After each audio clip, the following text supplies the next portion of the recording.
Hello guys, welcome back to my channel polytechnic Safar में आप लोगों का स्वागत है। तो आज मैं लेकर आया हूं पॉलिटेक्निक एंट्रेंस एग्जाम के लिए फिजिक्स का मोस्ट इंपॉर्टेंट क्वेश्चंस। और मैं आप लोगों को एक और बात बताने वाला हूं कि ये वीडियो आपके लिए बहुत ही इंपॉर्टेंट होने वाला है और इस वीडियो में आपको बहुत मज़ा आने वाला है। क्यों मज़ा आएगा? क्योंकि ये वीडियो पेड कोर्सेज के लिए था, लेकिन मैंने सोचा यूट्यूब वाले बच्चों के लिए भी इस वीडियो को देखने का मौका दिया जाए। क्योंकि ये वो वीडियो है कि मैंने 30 का पैकेज बनाया है, 30 वीडियो का पैकेज बनाया है। इस पैकेज में मैंने 8 वीडियो फिजिक्स का और 8 वीडियो केमिस्ट्री का और 14 वीडियो किसका बनाया है? मैथ का। अब इसमें आप लोगों को क्या क्या चीज़ें रहेंगी, देखो ये वो वीडियो है, ये जो 30 वीडियो है, ये वो 30 वीडियो है जिसमें आप लोगों को यही 30 वीडियो अगर आप लोग पढ़ के चले जाओगे तो पूरी गारंटी के साथ कहता हूँ कि आपको मैं गवर्नमेंट कॉलेज दिला दूंगा। ठीक है, अगर ये 30 वीडियो पढ़ लिए। लेकिन उसमें मैं आप लोगों को बताने वाला हूँ कि आज देख लो फिजिक्स का कैसे वहाँ पर वो 30 वीडियो है जो कि उसमें पढ़ाया गया है। इस वीडियो को देख लो, उसके बाद आपको अगर परचेज करना होगा तो आप लोग कोर्सेज को परचेज कर सकते हो। ठीक है, तो ये वीडियो आपके लिए है, यूट्यूब वाले बच्चों के लिए, और वीडियो हमारे ऐप पर मिलेगा आपको। ठीक है, तो चलिए ऐप पर कैसे मिलेगा इसके बारे में भी मैं आप लोगों को बता दूंगा। चलिए यहाँ पर सबसे पहला क्वेश्चन आपके सामने आ चुका है और मैं आपको गारंटी देता हूँ ये 100% क्वेश्चन आपके एग्जाम में आने वाला है। पूरी गारंटी के साथ कह रहा हूं 100%, ये 100% आने वाला है। देखो ऐसे क्वेश्चंस आपके एग्जाम में हूबहू पूछे जाते हैं। सिंपल क्वेश्चन है, कह रहा है किसी गतिशील वस्तु का वेग आधा करने पर उसका संवेग क्या होगा। सीधा यहाँ पर मान लो संवेग पूछ लिया, लेकिन इसी टाइप आपको क्या पूछ लेगा, गतिज ऊर्जा पूछ लेगा, बल पूछ लेगा, ऐसे ही सेम क्वेश्चंस आपके यहाँ पर बन सकते हैं। ठीक है, तो देखो क्या है, कोई गतिशील वस्तु है जिसका वेग अगर आधा कर दिया गया तो उसका संवेग क्या होगा। तो सिंपल आपको संवेग का फार्मूला लगाना है। संवेग का फार्मूला P बराबर क्या होता है? mv होता है। क्या होता है? P बराबर mv होता है। अब बताओ वेग को अगर आधा कर दोगे तो संवेग क्या हो जाएगा? सिंपल, वेग को आधा कर दो तो P बराबर m और b को आधा कर दो तो क्या हो जाएगा? संवेग भी आधा हो जाएगा। क्या हो जाएगा? संवेग भी आधा हो जाएगा। तो इसका राइट आंसर क्या हो जाएगा? इसका राइट आंसर ए वाला ऑप्शन। ठीक है, यहीं पर आपको अंक बदल देता, जैसे यहाँ पर कहता कि दुगना कर दिया जाए, 4 गुना कर दिया जाए, 5 गुना कर दिया जाए, या 1/4 कर दिया जाए, या 1/3 गुना कर दिया जाए। तो ऐसे आपको सवाल पूछ सकते हैं। ठीक है, ऐसे आपके बन सकते हैं। ठीक है, सिंपल एकदम ऐसे ही सवाल। ठीक है, चलो अब मैं अगले नंबर क्वेश्चंस पर चलता हूँ। अगला नंबर क्वेश्चंस क्या कह रहा है? सिंपल यहाँ पर देखो, डायनमो किस सिद्धांत के आधारित कार्य करता है। ठीक है, अब बताओ डायनमो किस सिद्धांत पर कार्य करता है? ये विद्युत चुम्बकीय प्रेरण, किसके विद्युत चुम्बकीय प्रेरण? फैराडे के विद्युत चुम्बकीय प्रेरण पर काम करता है। ठीक है, तो इसका राइट आंसर क्या हो जाएगा? इसका राइट आंसर हो जाएगा ए वाला ऑप्शन इज राइट आंसर। ठीक है, सिंपल क्वेश्चंस था। चलो अगला क्वेश्चंस भी यहाँ पर आपको दिया गया है। तीसरा नंबर क्वेश्चन सिंपल है कि विद्युत मोटर की क्रिया किस पर आधारित है। ठीक है, जो क्रिया मतलब कार्य किस पर करता है, जो विद्युत मोटर है वो किस चीज पर कार्य करता है। सिंपल क्वेश्चन है।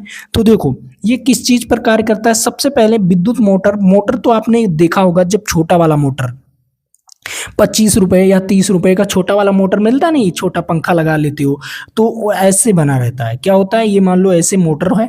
ठीक है, और उसके बाद यहाँ पर मान लो ये चिमक लगा होता है कि नहीं, इसके आरी आरी चिमक लगा होता है कि नहीं, ऐसे चिमक लगा होता है, चिमक। और इसमें क्या होता है, वायर ऐसे भरे होते हैं। क्या होते हैं? यहाँ पर वायर भरे होते हैं। ठीक है, यहाँ पर क्या होते हैं? वायर भरे होते हैं। ठीक, सिंपल ऐसे गोल टाइप वायर भरे होते हैं ना, गोल गोल वायर भरे होते हैं। सिंपल ऐसे जैसे मैंने बनाकर आपको दिखाया है ना, वायर भरे होते हैं ये वायर। और उसके बाद यहाँ से ऐसे निकला होता है जो पंखे को घुमाता है। अब ये देखो चुम्बक के कारण ही तो होता है, उसके बाद इसमें चुम्बक भी लगे होंगे तो चुम्बकीय प्रभाव भी होगा। ठीक है, क्या होगा, चुंबक लगा है तो चुंबकीय प्रभाव भी होगा। उसके बाद ये चुंबक की वजह से नहीं, अगर जब तक इसमें करंट नहीं दोगे, अगर दोनों स्विच को जोड़ोगे नहीं, तब तक करंट नहीं दोगे जब तक ये घूमेगा नहीं, ठीक है। तो इसमें विद्युत धारा का भी बहुत ही महत्वपूर्ण योगदान रहता है, ठीक है। तो देखो यहाँ पर जब तक धारा को नहीं दोगे जब तक ये चलेगा नहीं, तो जब चलेगा नहीं तो इसमें देखो विद्युत धारा भी आएगा, आएगा कि नहीं। तो इसमें दो चीजों का प्रभाव रहता है, पहला नंबर विद्युतीय प्रभाव और दूसरा नंबर चुंबकीय प्रभाव, दो चीजें का प्रभाव रहता है, इसलिए मोटर चलता है। आप कोई भी पंखा उठाकर देख लीजिए, आपको मैं 25-30 रुपए वाला नहीं, आपका जो छत वाला पंखा है ना, अभी लगा होगा, आप लोग देख रहे होगे, ठीक है। तो वो जो छत वाला पंखा है उससे भी इसी के प्रेरण से, मतलब इसी के क्रिया के द्वारा ही चलाया जाता है, ठीक है। कभी खोल कर देखना, ठीक है, सिंपल है।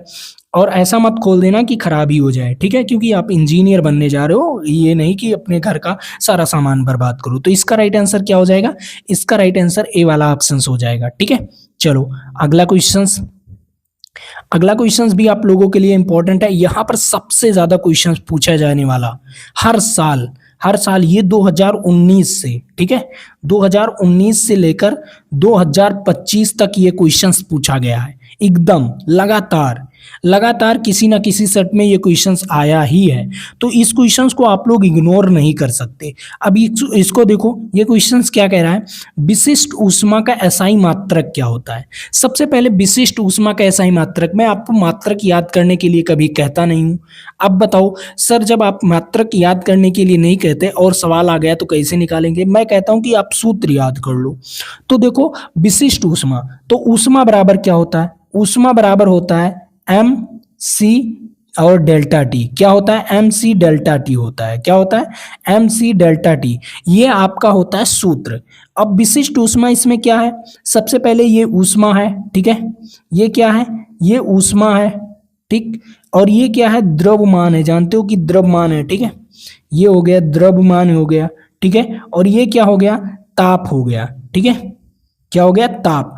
अब ये जो है सी जो है, ठीक है, जो सी है, अकेला जो सी है, सी जो है ये क्या है, विशिष्ट ऊष्मा है। क्या है, सी जो है ये विशिष्ट ऊष्मा है। तो विशिष्ट ऊष्मा का ही मात्रक मुझसे पूछा है, तो सिंपल मैं क्या कर सकता हूं, मैं सी का मान निकाल सकता हूं कि नहीं।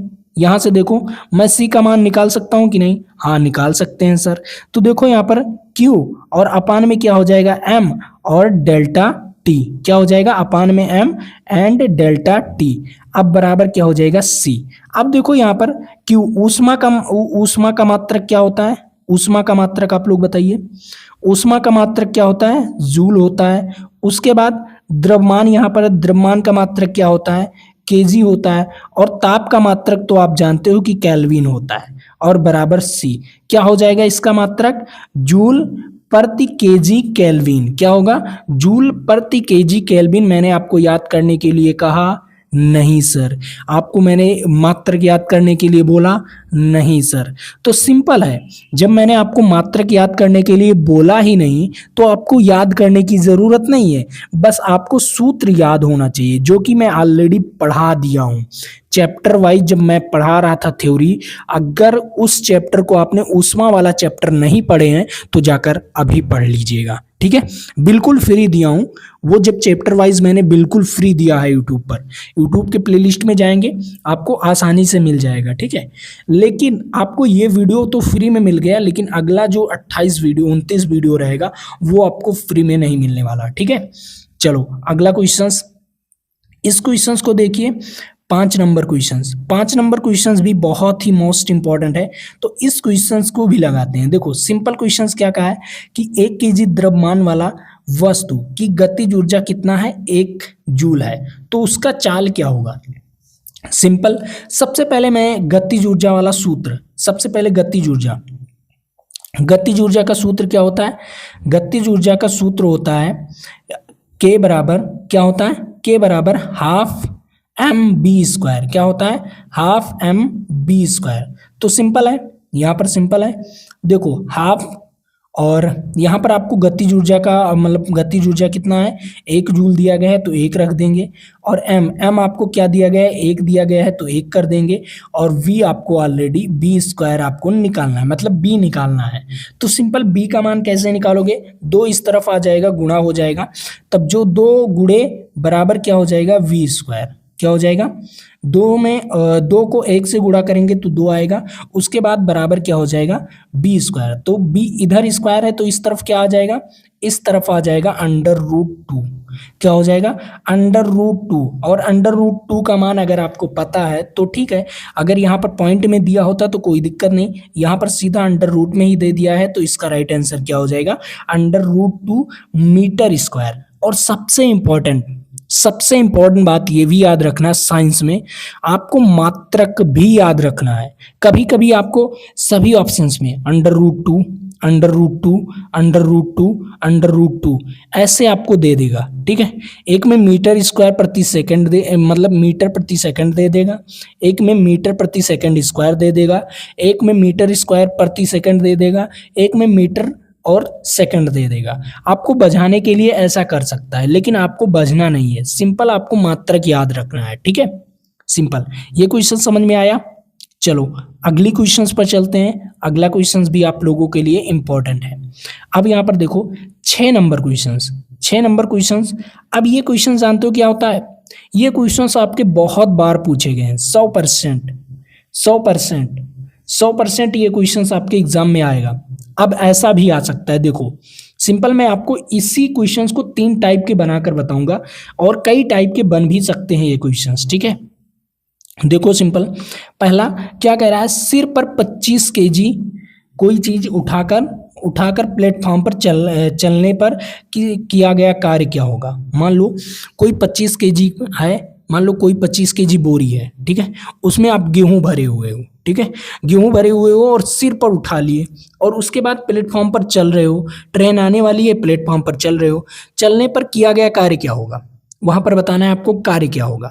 सिंपल है, सिंपल आप सिर पर उठाए हो, देखो जो आपने उठाया है उसका ऊपर की ओर उठाए हो और चल किधर रहे हो, इस तरफ, बल किधर लगा रहे हो, ऊपर की ओर बल लगा रहे हो, फोर्स इधर लग रहा है, ठीक है, फोर्स ऊपर की ओर लग रहा है, और विस्थापन क्या हो रहा है, इधर हो रहा है, मतलब आगे की ओर हो रहा है, इस तरफ।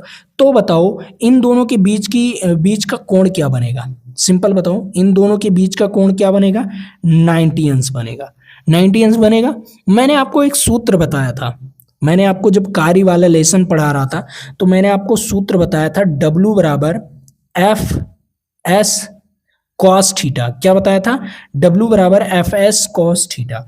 तो सिंपल W ऐसे लिख दो, F ऐसे लिख दो, S ऐसे लिख दो, और cos थीटा, cos 90 अंश लिख सकते हो कि नहीं, क्योंकि 90 अंश बन रहा है तो 90 लिख सकते हो। और cos 90 अंश का मान क्या होता है, cos 90 अंश का मान होता है 0, तो सिंपल 0 से किसी भी संख्या में गुणा करेंगे तो क्या आएगा, 0 जूल आएगा, मतलब उसने कार्य किया ही नहीं। आप कहोगे आपने कार्य किया ही नहीं, आप उसे पैसा भी नहीं दोगे। अगर कोई पुली है, पुली आपका मतलब सिर पर उठाकर बैग लेकर आया तो उसे पैसा भी नहीं दोगे, आपने किया ही कार्य नहीं।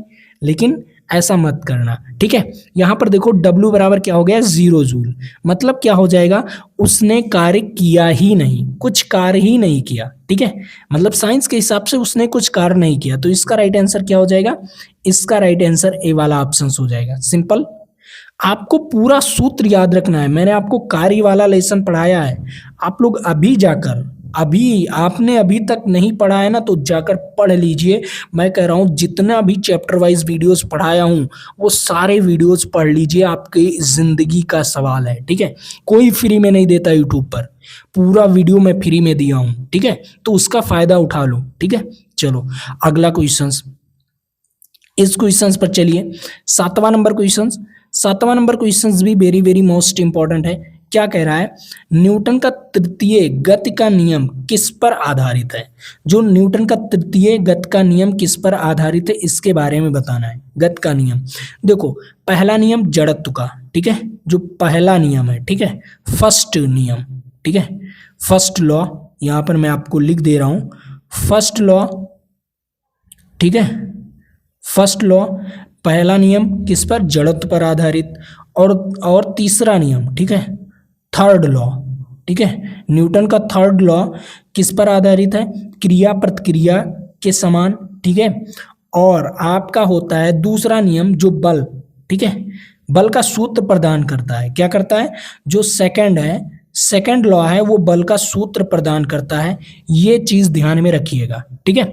मैंने आपको तीनों बता दिया, तीनों जितना भी तीन नियम है न्यूटन के, तीनों नियम का मैंने आपको बता दिया यहाँ पर शॉर्ट में, ठीक है। तो इसे याद कर लीजिए, क्योंकि आपके कभी आपने आपका वो यहाँ पर तीसरा नियम पूछ लिया, कभी दूसरा पूछ सकता है, कभी पहला पूछ सकता है, ठीक है। यहाँ से आपके 3 क्वेश्चंस क्लियर हुए। अब आओ समझो, देखो तीसरे नियम को हम क्या कहते हैं? तीसरे नियम को हम क्रिया प्रतिक्रिया नियम भी कहा जाता है। तो इसका राइट आंसर क्या हो जाएगा? इसका राइट आंसर हो जाएगा ए वाला ऑप्शन, ठीक है। चलो अगला क्वेश्चंस, अगला क्वेश्चंस भी इसके बारे में भी पढ़ लेते हैं। देखो सिंपल क्वेश्चन है यहाँ पर, देखो 8वां नंबर क्वेश्चन। 8वां नंबर क्वेश्चन क्या कह रहा है? रेखीय गति वाले कण का संवेग दुगना करने पर गतिज ऊर्जा क्या होगी? अब सबसे इंपॉर्टेंट, संवेग को दुगना करोगे तो गतिज ऊर्जा क्या होगी? इसका बहुत ही मोस्ट इंपॉर्टेंट है। देखो सिंपल क्वेश्चन है, क्या कह रहा है? कोई रेखीय गति कर रहा है, उसका संवेग दुगना करने पर उसकी गतिज ऊर्जा क्या होगी? तो सबसे पहले तो सिंपल मैंने आपको कुछ नहीं कहा था, सिंपल मैंने इसका सूत्र भी प्रूव कराया था, लेकिन आपको प्रूफ करने को नहीं आया, तो मैं आपको यहीं से निकालकर सिंपल एक ही सूत्र से निकालकर बताऊंगा। एक्चुअली मैंने इसका सूत्र भी बताया था, लेकिन मैं एक बार फिर से आपको सिंपल सूत्र भी बता दूं। यहाँ पर देखो के बराबर क्या होता है? हाफ पी स्क्वायर अपान में एम। क्या होता है? पी स्क्वायर अपान में एम, यही होता है गतिज ऊर्जा का सूत्र, ठीक है। फिर यहाँ इस सूत्र से क्या निकल कर आता है? के प्रोपोर्शनल टू पी स्क्वायर। क्या होता है? के जो होता है, मतलब जो गतिज ऊर्जा होता है वो संवेग के स्क्वायर के बराबर होता है, ठीक है। तो सिंपल यहाँ पर देखो, अगर p को दुगना करेंगे तो p को दुगना करोगे तो क्या हो जाएगा? 2 का स्क्वायर करोगे तो 4, तो कितना हो जाएगा? k कितना गुनी हो जाएगी? के 4 गुनी हो जाएगी, मतलब आपका जो गतिज ऊर्जा होगा वो 4 गुना हो जाएगा, ठीक है। सिंपल, क्या मैंने बोला? जो गतिज ऊर्जा है, गतिज ऊर्जा का सूत्र मैंने यहाँ से, ये मैंने आपको ये सूत्र जो था, ये कहोगे सर ये सूत्र तो होता नहीं, ये होता है हाफ एम बी स्क्वायर होता है के बराबर, तो आप ये सूत्र कहाँ से लिख दिए? मैंने जब ऊर्जा वाला लेसन पढ़ा रहा था तो उसमें मैंने इसको मेंशन किया था कैसे आया है, लेकिन अब मैं यहाँ पर भी मेंशन कर दे रहा हूँ कि कैसे ये आया हुआ है, ठीक है, ताकि आपको दिक्कत ना हो। देखो मैंने सिंपल क्या सूत्र लिखा? मैंने सिंपल लिखा हाफ एम वी स्क्वायर, ठीक है।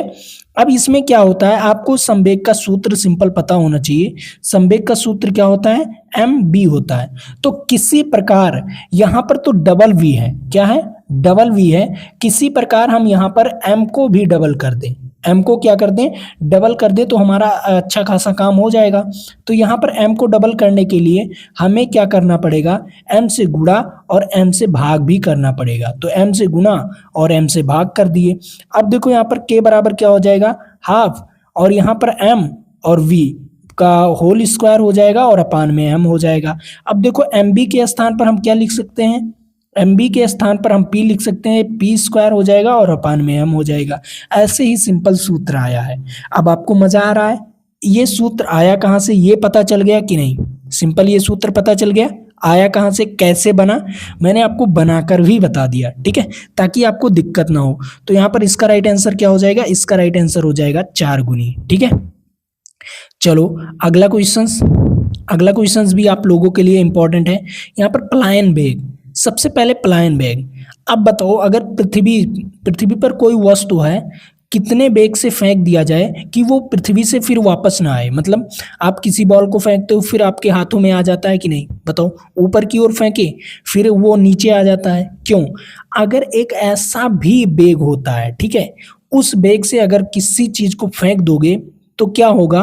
पृथ्वी के गुरुत्वाकर्षण के दायरे से अलग हो जाएगा, मतलब उस पृथ्वी का कोई बल काम नहीं करेगा। जो गुरुत्वाकर्षण बल होता है नीचे की ओर लगता है, वो पृथ्वी का काम नहीं करेगा, वो अंतरिक्ष में चला जाएगा, वो बॉल ही अंतरिक्ष में चला जाएगा। तो उसका वेग कितना होता है? उसका वेग होता है 11.2 किलोमीटर प्रति सेकंड के वेग से अगर फेंक दोगे, ठीक है, क्या होगा, 11.2 किलोमीटर प्रति सेकंड के वेग से फेंक दोगे तो वो वस्तु वापस नहीं आएगा, वो अंतरिक्ष में चला जाएगा। अब बताओ जो क्या होता है प्लायन वेग, प्लायन वेग को हम किससे लिखते हैं, वी ई से लिखते हैं। अब इसका एक सूत्र होता है जो कि बहुत ही मोस्ट इंपॉर्टेंट सूत्र होता है, क्या होता है, अंडर रूट, क्या होता है, अंडर रूट 2 जी एम, क्या होता है, जी एम, ठीक है, और अपान में आर, ये सूत्र होता है, ठीक है। अब बताओ ये किस पर निर्भर करेगा, बताओ जो प्लायन वेग है किसके अनुपात पर निर्भर करेगा, तो सिंपल आपको दिख रहा है, दिख रहा है जी, इसमें नहीं दिख रहा है, यहां पर देखो किसी में जी नहीं दिख रहा है, तो जी को आपको नहीं लेना है क्योंकि ये कांस्टेंट हो जाएगा। कांस्टेंट क्या हो जाएगा आपका, जी भी कांस्टेंट होता है। देखो जी का मान क्या होता है, सिंपल बताओ आप लोग, जी का मान होता क्या है, सभी लोग बताओ जी का मान होता क्या है ये बता दो, और 2 तो कांस्टेंट है ही है। अब देखो इसमें कांस्टेंट क्या नहीं रहेगा, हो सकता है द्रव्यमान उसका कम हो, ज्यादा हो, अधिक हो, और रेडियस भी उसका कम हो, ज्यादा हो, अधिक हो, ये कांस्टेंट नहीं हो सकता। तो सिंपल आप लोग देखो क्या है, यहाँ पर यही कांस्टेंट नहीं है, तो ये क्या होगा, बी प्रोपोर्शनल टू किस पर निर्भर करेगा, under root M upon R, तो ये इस पर निर्भर करेगा। तो इसका राइट आंसर क्या हो जाएगा, इसका राइट आंसर ए वाला ऑप्शन हो जाएगा, ठीक है। सिंपल समझ में आया, मैंने आपको सूत्र बताया, सूत्र याद कर लीजिएगा, ठीक है। अब देखो यहाँ पर सूत्र आप लोग यहाँ पर देख लीजिए क्योंकि मैंने व्याख्या में ऑलरेडी लिखा है, ठीक है। अब निर्भर किस पर करेगा, अंडर रूट एम और आर पर निर्भर करेगा क्योंकि वो दोनों कांस्टेंट है, 2 और जी कांस्टेंट है, और आपका एम और आर कांस्टेंट नहीं है, तो उसी पर निर्भर करेगा, ठीक है। चलो अगला क्वेश्चन, 10वां नंबर क्वेश्चन भी आप लोगों के लिए इंपॉर्टेंट है। देखो क्या कह रहा है, कार्य का एसआई मात्रक क्या होता है। सिंपल मैंने यहाँ पर आपको कई चीजें बताऊंगा। देखो न्यूटन होता है बल का मात्रक, ठीक है, जूल होता है कार्य, ठीक है, कार्य हो गया, ऊष्मा हो गया, ऊर्जा हो गया, ठीक है, ये सभी का मात्रक ये होता है, ठीक है। वाट किसका मात्रक होता है, शक्ति का मात्रक होता है, किसका मात्रक होता है, शक्ति का मात्रक होता है। पास्कल किसका, दाब का मात्रक होता है, ठीक है। मैंने आपको कितना चीजें बताया, 4-5 चीजें बताया, इन 4-5 चीजों को आप लोग याद कर लीजिएगा, वेरी वेरी मोस्ट इंपॉर्टेंट है। ये चीजें आपको पता चल गया, देखो तो इसका राइट आंसर क्या हो जाएगा, कार्य का एसआई मात्रक जूल होता है, ठीक है। चलो अगला क्वेश्चन, इस क्वेश्चन को देखते हैं, 11 नंबर क्वेश्चन। सिंपल कुछ क्वेश्चंस आ गए हैं जो बहुत ही इंपॉर्टेंट है। क्या कह रहा है, पृथ्वी के गुरुत्वाकर्षण विभव ऊर्जा का मात्रक क्या होता है। गुरुत्वाकर्षण विभव ऊर्जा का मात्रक क्या होता है, ये आप लोगों को बताना है। Very very very most important questions. मैं आपको विभव ऊर्जा का सूत्र बताऊंगा और निकाल कर आपको बताना है क्योंकि मैंने आपको निकालने के लिए बता दिया है, ठीक है ऑलरेडी। देखो विभव ऊर्जा का सूत्र होता है U बराबर minus capital G M small m upon में आर, ये आपका विभव ऊर्जा का सूत्र होता है। तो इसे आप लोग याद कर लीजिए, ठीक है, इस सूत्र को याद कर लीजिए। और ये कैपिटल जी क्या है, गुरुत्वाकर्षण नियतांक, क्या है, गुरुत्वाकर्षण नियतांक। इसका मात्रक रखने के बाद आप लोग एम का मात्रक रख दीजिएगा, एम का मात्रक रख दीजिएगा, उसके बाद आर का मात्रक। बस सिंपल आप लोग आसानी से लगा सकते हो, ठीक है। और मैं आपको पार्टिकुलर बता भी दूं, ये निकाल कर आप लोग देख भी लीजिएगा, ठीक है। मैं निकाल कर नहीं बताने वाला आपको खुद निकालना है। अगर नहीं निकलेगा तो इसी वीडियो के नीचे कैसे आपको कमेंट करना है, सिंपल 11 नंबर ऐसे लिखना है और 11, ठीक है, का आप सॉल्यूशन फिर से अगली वीडियो में करा दीजिए, ठीक है। इसका सॉल्यूशन सर चाहिए कि कैसे सॉल्यूशन होगा, सर मैं इसका निकाल नहीं पा रहा हूँ तो कैसे निकालूं, तो मैं आप लोगों को उसका अलग वीडियो बनाकर, शॉर्ट वीडियो बनाकर आपको मैं पोस्ट कर दूंगा, ठीक है। और इसी कमेंट बॉक्स में, इसके कमेंट बॉक्स में पिन कर दूंगा उसका लिंक, ठीक है, वीडियो का लिंक, ठीक है, सिंपल। लेकिन आप लोगों को इसको बताना है, ठीक है। तो इसका सूत्र क्या होता है, इसका सूत्र होता है जूल प्रति केजी, ठीक है। क्या होता है, जूल प्रति केजी इज राइट आंसर, ठीक है। विभव ऊर्जा का सूत्र क्या होता है, जूल प्रति केजी, ठीक है। सिंपल क्वेश्चन है, कोई दिक्कत नहीं आने वाला, ठीक है। चलो अगला क्वेश्चन, अगला क्वेश्चंस भी आप लोगों के लिए इंपॉर्टेंट है। अब यहाँ पर 12 नंबर क्वेश्चंस क्या कह रहा है, 12 नंबर क्वेश्चंस कह रहा है आयतन प्रत्यास्था मापांक का मात्रक क्या होता है। जो आयतन प्रत्यास्था मापांक का मात्रक क्या होता है, सिंपल क्वेश्चन है। देखो प्रत्यास्था, आयतन प्रत्यास्था, सिंपल, आपको कुछ करना नहीं है। पहला नंबर प्रतिबल, देखो प्रतिबल, जो प्रतिबल होता है, ठीक है, वो समानुपाती विकृति के होता है। किसके, विकृति के होता है, ठीक है। समानुपाती किसके होता है, विकृति के, ठीक। किसके समानुपाती होगा, जो प्रतिबल होगा वो समानुपाती विकृति के होगा, ठीक है। अब देखो प्रतिबल को हम किससे लिखते हैं, प्रतिबल को हम किससे लिखते हैं, आप लोग बताइए, वेरी वेरी मोस्ट इंपॉर्टेंट। प्रतिबल को हम किस चीज से डिनोट करते हैं, किस चीज से डिनोट करते हैं, देखो प्रतिबल एक प्रकार का दाब है, प्रेशर, तो P से डिनोट करते हैं, और प्रोपोर्शनल टू, और विकृति को E से डिनोट करते हैं, किससे, स्मॉल ई से। अब देखो जैसे ही ये वाला हटेगा चिन्ह, जैसे समानुपाती का चिन्ह हटेगा तो P बराबर यहाँ पर कैपिटल E आ जाएगा और E आ जाएगा, ठीक है। अब देखो यहाँ पर P से तो प्रदर्शित करते हैं, उसके बाद इसे सिग्मा से भी प्रदर्शित करते हैं। किससे, सिग्मा से भी प्रदर्शित करते हैं। दो चीज ध्यान में रखिएगा, ठीक है। प्रतिबल को हम P से भी, सिग्मा से भी, कई चीजों से हम मतलब इसे कर सकते हैं, लेकिन इससे सिग्मा से भी प्रदर्शित किया जा सकता है, ठीक है। सिग्मा कुछ इस प्रकार बनता है, ठीक है, सिग्मा, ठीक है। सिग्मा बराबर क्या हो जाएगा, E और स्मॉल ई, ठीक है। तो सिंपल यहां पर देखो सूत्र क्या हो गया, सूत्र क्या हो गया, सिग्मा बराबर E और स्मॉल ई, ठीक है। अब इसमें देखो जो सिग्मा है वो प्रतिबल है और E क्या है, प्रत्यास्था मापांक, क्या है, प्रत्यास्था गुणांक या प्रत्यास्था मापांक। अब इसी का मान हमें निकालना है, तो सिंपल हम क्या कर सकते हैं, यहाँ पर प्रतिबल बराबर प्रतिबल अपान में विकृति बराबर E। अब देखो हमें क्या करना है, आयतन प्रत्यास्था मापांक निकालना है। तो आयतन प्रत्यास्था मापांक क्या निकालना है, ये तो आपका सूत्र हो गया, सिंपल सूत्र हो गया। अब आयतन में जो कमी और वृद्धि हुई होगी उसी का विकृति रखेंगे, ठीक है। तो सबसे पहले देखो प्रतिबल हो गया आपका, ठीक है, सिंपल प्रतिबल हो गया आपका, ठीक। और उसके बाद ई को हम क्या करेंगे, ई को हम सिंपल सूत्र में आपको बता रहा हूं, देखो यहां पर कैपिटल ई तो रहेगा ही, ठीक है। अब देखो आयतन में जो कमी हुआ हो, विकृति का मतलब क्या होता है, मतलब जो कमी हुआ है या वृद्धि हुआ है, ठीक है। मान लो दाब के द्वारा जो कमी हुआ है, मान लो इसे बॉक्स है कोई, ठीक है, ये बॉक्स है कोई, ठीक है, और ये यहां तक पानी भरा हुआ था, यहां तक पानी भरा हुआ था। अब यहां से कुछ एक वस्तु आया जो दाब लगाया, अब ये बॉक्स जो था अब ये यहां तक हो गया, मतलब क्या हो गया, पानी दब गया, मतलब प्रेशर के द्वारा दब गया।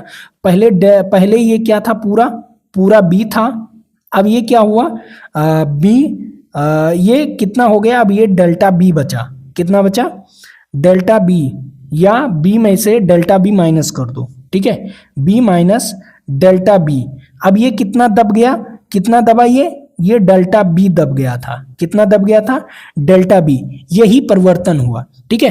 तो देखो डेल्टा बी यहां पर लिख देंगे। देखो विकृति का मतलब होता है परिवर्तन, ठीक है, आयतन में परिवर्तन, ठीक है। आयतन में परिवर्तन कितना हुआ, डेल्टा बी, और कितना हुआ, डेल्टा बी, और टोटल कितना था, अपान में टोटल V। अब देखो यहां पर आपको सिंपल देखने को मिल रहा होगा कि जो प्रतिबल है और ये आयतन का मात्रक क्या होगा, आयतन का मात्रक मीटर क्यूब होगा, ठीक है। मतलब आयतन का मात्रक क्या होगा, आयतन का मात्रक क्या होगा बताइए, आयतन का मात्रक मीटर क्यूब होगा। उसके बाद इसका भी मात्रक मीटर क्यूब होगा, क्योंकि दोनों आयतन है, तो देखो दोनों का मात्रक कट जाएगा। अब बचेगा क्या, इसका तो मात्रक होता ही नहीं। मैंने आपको विकृति का मात्रक बताया कि नहीं होता, ऑलरेडी जब पढ़ा रहा था मात्रक और विमालेशन, विकृति का मात्रक होता नहीं, यहां पर भी आपको मैंने प्रूफ करके दिखा दिया, ठीक है। अब विकृति का मात्रक नहीं होता तो बताओ सिग्मा बराबर ई होगा कि नहीं, ठीक है, मात्रक ही तो पूछा है ना, सिग्मा बराबर ई होगा कि नहीं। अब बताओ प्रतिबल का मात्रक क्या होता है, प्रतिबल का सूत्र क्या होता है, प्रतिबल का सूत्र सिग्मा बराबर F अपान ए होता है। क्या होता है, F अपान ए, बल बटा क्षेत्रफल। तो बल का मात्रक क्या होगा, न्यूटन होगा, और क्षेत्रफल का मात्रक मीटर स्क्वायर होगा। तो देखो आप सिग्मा के स्थान पर न्यूटन अपान में मीटर स्क्वायर लिख सकते हो कि नहीं। देखो ई बराबर यहां पर सिग्मा बराबर, ठीक है, सिग्मा बराबर ई, ठीक है। अब यहां पर इसके स्थान पर हम न्यूटन अपान में मीटर स्क्वायर लिख सकते हैं कि नहीं। हाँ लिख सकते हो सर। अब मात्रक आसानी से समझ में आया। अब देखो ई बराबर क्या हो जाएगा, ई बराबर हो जाएगा न्यूटन और क्या हो जाएगा मीटर -2, पावर क्या हो जाएगा -2। अब ये भी हो सकता है, आपको इस प्रकार भी लिख कर दे सकता है। देखो इस प्रकार भी लिख कर आपको दे सकता है, ठीक है, सिंपल। इस प्रकार भी और इस प्रकार भी लिख कर दे सकता है, तो कोई भी लगा दो। देखो कौन सा लिख कर दिया है आपको, इस प्रकार वाला लिख कर दिया है, इस प्रकार वाला। तो इसका राइट आंसर क्या हो जाएगा, बी इज राइट आंसर, ठीक है। ये क्वेश्चन समझ में आया। ऐसे क्वेश्चंस आपके एग्जाम में पूछे जाते हैं। मैंने इसे लॉन्ग इसलिए बताया क्योंकि आपको समझाने के लिए इतना लॉन्ग कर दिया, वरना मैं आपको सीधा बता देता कि प्रतिबल और विकृति, ठीक है, विकृति का मात्रक होता नहीं तो सिंपल प्रतिबल का मात्रक लिख दो, ठीक है। चलो ये क्वेश्चंस आपको समझ में आ गया। अगला क्वेश्चंस यहाँ पर परवल लोलक लेंस का सूत्र। अब लेंस का सूत्र आपको बताना है। तो लेंस का सूत्र आप जानते हो, लेंस का सूत्र क्या होता है, 1/f बराबर क्या होता है, ए बी माइनस 1/u, ठीक है, b माइनस 1/u, यही तो होता है ना सूत्र लेंस का। लेंस का पूछा है तो माइनस लग जाएगा, और अगर दर्पण का पूछता तो प्लस लग जाता, ठीक है। तो यहाँ पर लेंस का पूछा है तो इसका राइट आंसर क्या हो जाएगा, इसका राइट आंसर हो जाएगा ए वाला ऑप्शन, ठीक है। क्या हो जाएगा, ए वाला ऑप्शन इज राइट आंसर। इस क्वेश्चन का जवाब आप लोग बताइएगा क्योंकि आपके लिए बहुत ही मोस्ट इंपॉर्टेंट क्वेश्चन है। तो ये वीडियो अगर अच्छा लगा है तो लाइक ज़रूर कीजिएगा। और हाँ, अगर आपको 30 वीडियो का पैक देखना है, ठीक है, क्या करना है, उस 30 वीडियो का पैक देखना है तो अभी मैंने अपने क्या करते हैं, जो ऐप है हमारा उसमें मैंने आपको 4 वीडियो तो फ्री में दे दिया हूँ, ठीक है, 4 वीडियो, ठीक है। इस 30 वीडियो का जो मतलब यूट्यूब पर केवल एक वीडियो अपलोड किया हूँ, ये वाला, ठीक है। और ये जो 4 वीडियो मैंने एक्स्ट्रा एक 3 वीडियो मैंने फ्री में दिया है, ठीक है, वहाँ पर ऐप पर ही मिलेगा। पहला देखो, एक फिजिक्स का मिलेगा, ठीक है, एक फिजिक्स का मिलेगा और एक केमिस्ट्री का मिलेगा, ठीक है, और 2 वीडियो आपको मैथ का मिलने वाला है फ्री में। तो आप जाइए उस वीडियो को ज़रूर देख लीजिए, और देखने के बाद अगर आपको मज़ा आ रहा है तो आप खरीद सकते हैं हमारा बैच, ठीक है। और मैं आपको बताऊं, वो क्रैश कोर्स के नाम से आपको बैच मिल जाएगा मात्र 49 रुपये में। कितने रुपए में, मात्र 49 रुपये में आपको 30 वीडियो मिल जाएगा। आप सोचो, मात्र 49 रुपये में 30 वीडियो, ठीक है, इसमें आपको 30 वीडियो मिला। अब ये 30 वीडियो ना आपकी जिंदगी का एक आखिरी वीडियो होगा, ठीक है, आपका सिलेक्शन यही 30 वीडियो कराने वाला है। और हाँ, जो बच्चे मेरा फुल कोर्सेस लिए थे चैप्टर वाइज वीडियो सॉल्यूशन, उन्हें तो ये वीडियो आपको पैक में मिल ही गया है, ठीक है। मैं आप लोगों को क्रैश कोर्स के नाम से एक फोल्डर बना होगा, उसमें ये 30 वीडियो आपको मिल गया है, ठीक है। उन्हें लेने की ज़रूरत नहीं है, ये 49 रुपये वाला उन्हें लेने की ज़रूरत नहीं है। जो कहते हैं कि मुझे केवल क्रैश कोर्स ही पढ़ना है, तो वो जाकर इस 30 वीडियो का क्रैश कोर्स ले लीजिए, ठीक है। मात्र 49 रुपये में है। ऐप को डाउनलोड करोगे, क्रैश कोर्स का एक फोल्डर दिख जाएगा, उस क्रैश कोर्स को आप लोग खरीद सकते हो, ठीक है। तो आज के लिए इतना ही। जय हिंद, जय भारत। फिर मिलेंगे आपके साथ अगले वीडियो में, लेकिन उससे पहले बता दूं, ऐप का लिंक आपको नीचे डिस्क्रिप्शन बॉक्स में मिल जाएगा। और पॉलिटेक्निक सफर के नाम से ऐप है मेरा।